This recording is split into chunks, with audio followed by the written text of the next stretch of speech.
जमीन मांगे खून, ये हम नहीं कह रहे बल्कि बेतिया जिले की ये तस्वीर है। सनसनीखेज वारदात है जो चीख कर बयां कर रही है।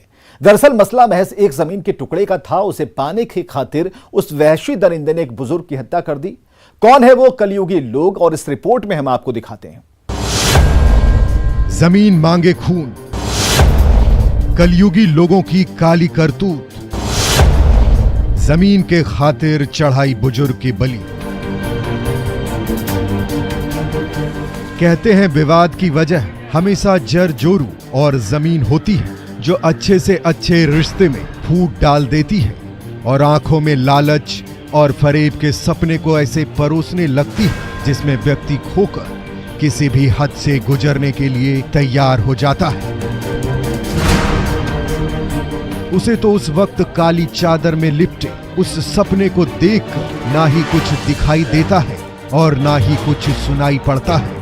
उसके दिलो दिमाग में बस अपनी काली करतूतों को पूरा करने की हवस लगातार हावी होती नजर आती है। 15-16 आदमी गोली बंदूक लेकर आए तो इनको हमारे चाचा को गोली मार दिया और फिर हमारे भाई के आकर गोली मारने पर 2-4 फायर किया, उसको घर नोच दिया। ये वारदात बीजेपी के नवलपुर थाने के कोलापुर की है, जहां जमीन विवाद में बीजेपी मंडल अध्यक्ष के चाचा की हत्या कर दी गई। बीजेपी नेता के चाचा की हत्या करने के बाद उनके परिवार वालों के साथ भी मारपीट की गई और दोनों पक्षों से कई लोग घायल भी हुए। चौकीदार के फोन लगाओ तो उठ गए, तो चौकीदार तो कहूँ मर गई जल्दी पहुँचे प्रशासन लेके, तो चौकीदार और प्रशासन जैसे डटवे लो आ गए नहीं सुनो तो बुझो सकी आ गई लो, तले घूम के पीछे से हमारे चाचा सुधर बबलल जादू के गोली मार दी लो। तले पुलिस हुए भागो ऊख में, पुलिस जाके ऊख में इतना पानी में घुस के खेदर हुए।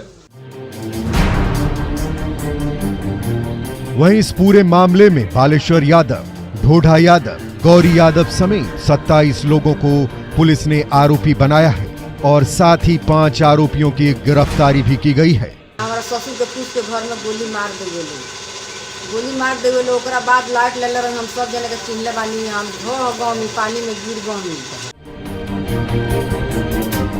बहरहाल सबसे बड़ा सवाल ये है कि दिनों दिन हमारा समाज किस दिशा की ओर बढ़ता जा रहा है। तथाकथित इस शिक्षित समाज में रहने वाले लोगों के पास अपनी समझ और नैतिकता भी है कि नहीं, ये बहुत ही गंभीर मसला है जिस पर सरकार और प्रशासन को जन जागरण के साथ साथ ठोस कदम उठाते हुए पीड़ित परिवार को न्याय दिलाने की जरूरत है। न्यूज़ 18 के लिए बेतिया से प्रफुल्ल की रिपोर्ट। वक्त तो चला है एक ब्रेक का, जल्द हाजिर होते हैं।